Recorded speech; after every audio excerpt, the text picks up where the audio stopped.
Hey guys, this video is a bittersweet blend of emotions, and I think it's imperative that I share my testimony because it could resonate with a lot of artists that may be feeling this way. And you read the title right. I closed my online art shop. And while it may have been unexpected for many individuals and it may not make sense to people who are not residing in the same emotions that I was feeling, I felt like it was a accumulation of God's preparation for my new chapter in my journey, and it basically signifies my commitment to embracing the position that I just know in my heart that I'm meant to be, and that is becoming a fine artist.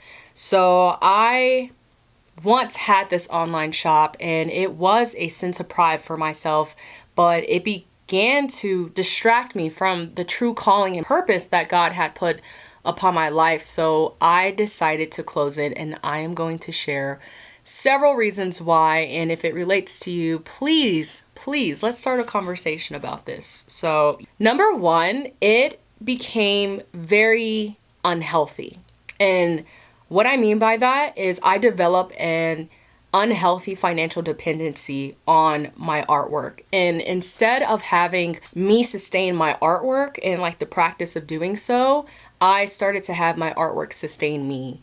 And that financial dependency and wanting that sustenance became so unhealthy, and it started to reveal like this boundary that was becoming overcrossed significantly. And I wasn't creating a balance between the artwork that I would create for the public opposed to the artwork that I was creating for myself. And I couldn't take it anymore. And it becomes very depleting when you realize that you put your artwork out there and you're hoping for it to sell and then it doesn't sell, right?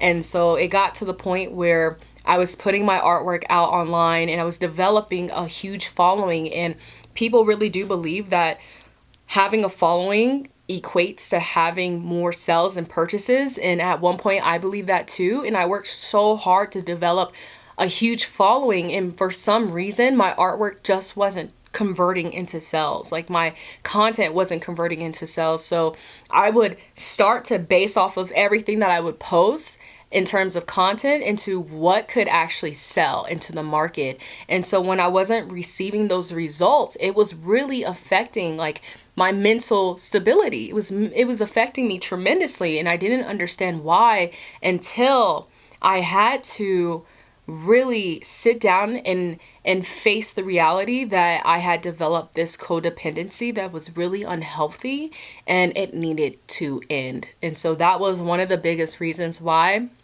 I decided that enough is enough, and I needed to close it in order to just reestablish a healthy boundary within my artwork and to simply create and not to sell. So that was the number one reason. So number two, the 80-20 rule, right? It becomes like a commonality. You see it all the time that artists are talking about that 80% is put towards administrative tasks and 20% is to the artwork. And that really became a reality for me. I was constantly focused on everything in terms of, creating traction within my artwork, making the content, making the email marketing, putting the artwork on my website, etc., etc., etc., product photography, everything that you can name in terms of the logistics of having an established online presence. So the packaging, the assortments, the printing out, the prints, and everything was going into, and my time and energy was going into maintaining this predicament that in terms of was it really like worth my time, I couldn't really like balance that out. And so yes, 80% of the time you are doing administrative work and 20% you're doing artwork, but it was an imbalance. And in the imbalance that started, it started to create a ripple effect that eventually I wasn't creating any artwork, right? Like once you realize that you start making money off of your artwork, everything becomes of what can I do to make money? And so if your last piece didn't sell, you're not going to be inclined to create another piece. And so it was starting to jeopardize my creativity. And so that 80-20% became like 90-10 or 100% just towards administrative tasks and 0% of creating artwork. And this kind of follows into reason 3 why I decided to close my online art shop, is because for the last couple, I would say for the last couple years, it has been like becoming a full effect. But it wasn't until like recently where I declared to become a full-time artist that I realized like how hard I had been in this season of depression. So number 3, I became significantly depressed because this unhealthy balance led me to a state of uncertainty. And I just couldn't come into terms with realizing that my passion for art was being overshadowed by the pressures of commercialization. And I needed to realize that it was not healthy, like at all. And the moment that you decide to commercialize your artwork before developing that healthy boundary, it could truly affect you tremendously as an artist. And I became depressed. And for the last couple years, I feel like I haven't really been creating a body of artwork that really matters to me. And I've been really focused on creating a body of artwork that is pretty, that is aesthetically pleasing for the algorithm, something that would gravitate to artists and that they could, and not just artists, but collectors. So it was just, it was an imbalancement, and it was really affecting everything. And so these last couple months, it has hit me really hard, and I have been in the state of depression because I haven't been creating, and I forgot about the passion and what it means to create like artwork that really matters to me. Something that it encapsulates a story, and it's immersive within the environment and the culture, and it just really did affect me tremendously. And for the last couple months, I really had been struggling with developing a healthy balance between my artwork and having financial stability. And I couldn't take it anymore. I really couldn't take it anymore. So that's basically another reason why I decided to just stop my online shop completely. So number 4, premature selling, right? So I realized that I kind of like skipped the development stage within my art career. And I knew this happened the moment that I sold my first piece of work. And I sold that piece back in high school when I first started to develop like a body of work and started to experiment of being an artist in general. And that was the time that I basically accepted the calling to become an artist. And from there, I had immediate traction on my artwork and eyes that people wanted to purchase what I was creating. And the first piece that I sold was like for $380. And I'll never forget that. I had a math teacher who was super adamant about buying my artwork. And I was super excited about selling it at a reasonable price. And for me to sell my first piece at that price, it really did set the bar really high. But I didn't give myself permission to explore, and I started to sell prematurely because the moment you make a sell, you develop this dependency of having your passion create stability, in this financial stability. And that was in my mind immediately after that sell. So I don't believe I ever had that moment to cultivate a body of work that I was really proud of without the inkling feeling of, oh my gosh, I have to sell this. Like, when can I sell this? And if I put it out there, is it going to sell? So it really did hinder my artistic growth and creativity in general.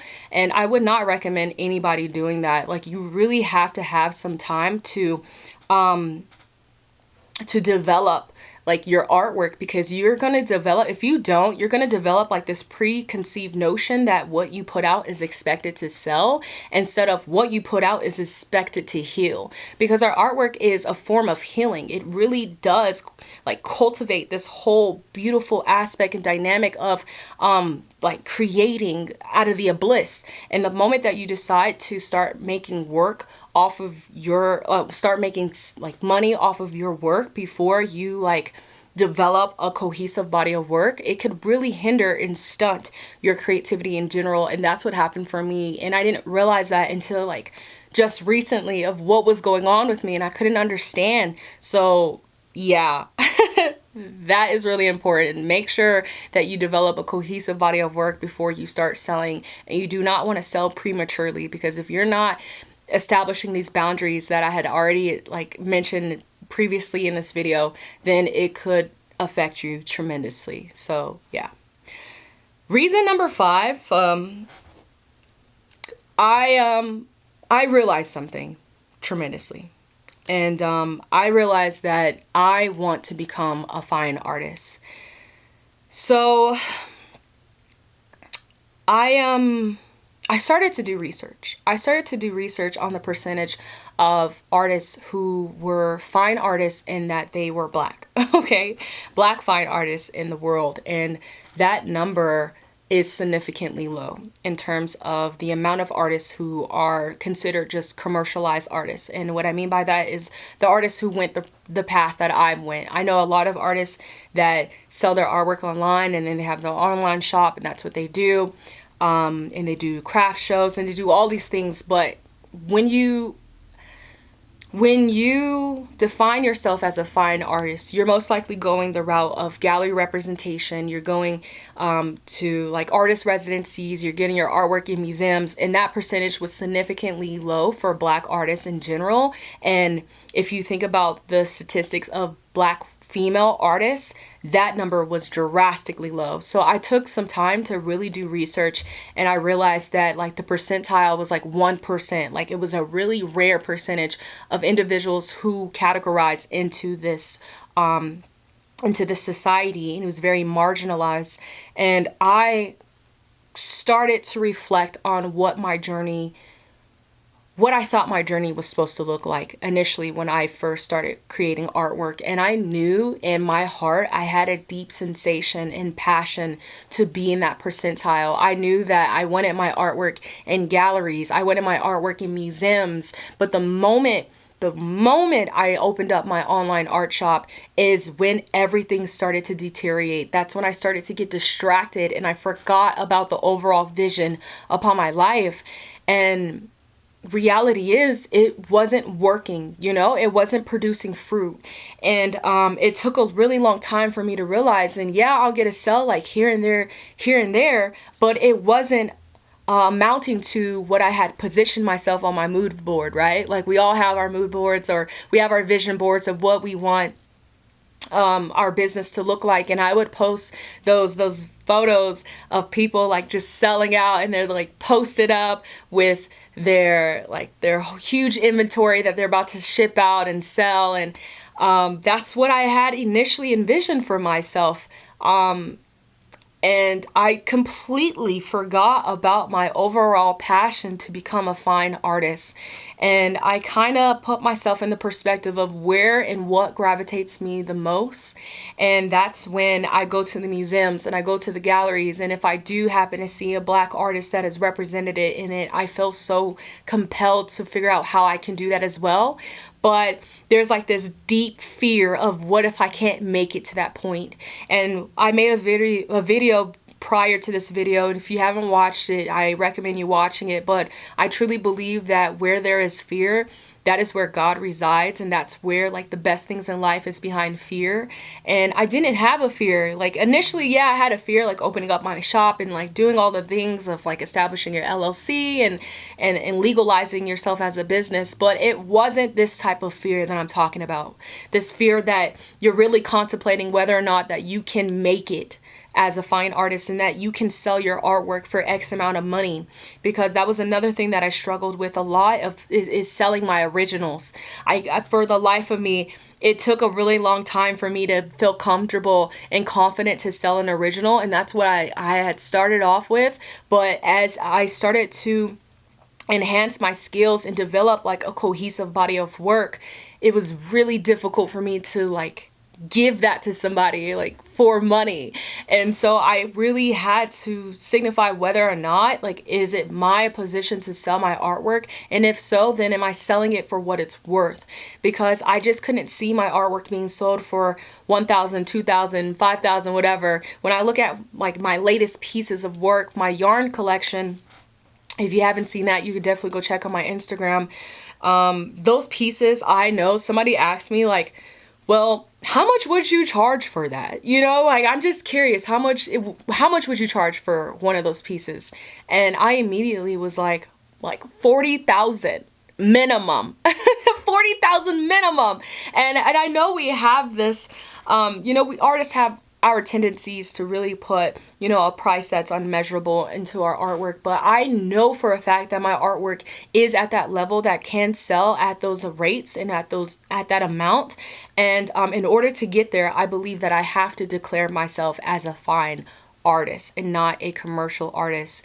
So yeah, I closed my shop. Okay, let me just put that out there. It wasn't I'm closing my shop type of video.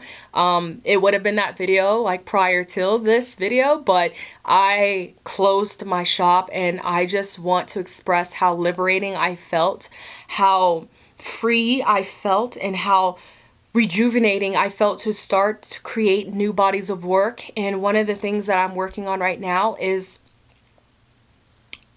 doing that, is really focusing on developing my art style and creating artwork that is meaningful, not just for myself, but for other individuals that can relate to that and resonate with it. And I just want to express that, like, this decision is not like, it's not the final end all be all, like, our decisions that we make is not irreversible. You do have the opportunity to go back on that path. But for right now, like, it's not a permanent farewell, but it truly is a declaration of discerning where my true calling lies.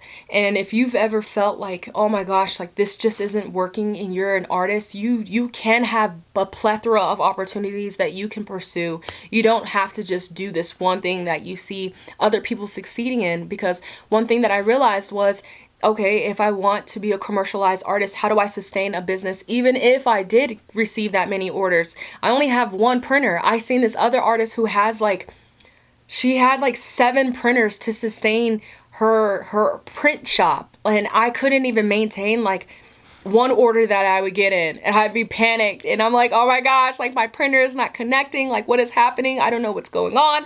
And it would just give me so much anxiety. And I'm just really questioning whether or not that lifestyle was really for me. And because it didn't produce any fruit, I had to take it for a grain of salt and say, you know what? The Lord is calling me for a different proposition in my life, and I want to really fulfill that calling. So I truly believe to make history, one must create a lasting legacy. And it's my fervent hope that this decision marks the beginning of honoring the trailblazers who pave the way for Black artists' presence in this art world, because has been so many people who advocated for Black artists to be in these significant spaces, in these reverent spaces. And I am truly thrilled to embark on this new endeavor with you all. And I will take you along the journey. I will be taking you guys along on the journey of what it looks like to become a fine artist. And my goal is to really just start off by traveling the world and exploring it for its ultimate beauty, to gain inspiration from it. So I closed my online art shop, and it could be controversial, but I really do hope that by the end of this video, you can really relate, or maybe you don't relate, or you can just empathize on why I decided to make that decision. And I don't take this as a sign of failure. I really do take it as a sign of redirection, and really honoring where you are meant to be. Because if something is not working, stop beating a dead horse. I believe that is the analogy, but stop it. Okay? I believe that it's easy to keep doing something that isn't working instead of redirecting your path and going into something that could work instantaneously for you. So that is what I'm doing, and I hope that this video somewhat resonated with you. And if it did, please leave a comment below and share this with an artist that you know that is kind of struggling in this area, and maybe they have to do the same thing as me in order to rediscover their true passion and where their calling lies. So yeah, all right. Bye.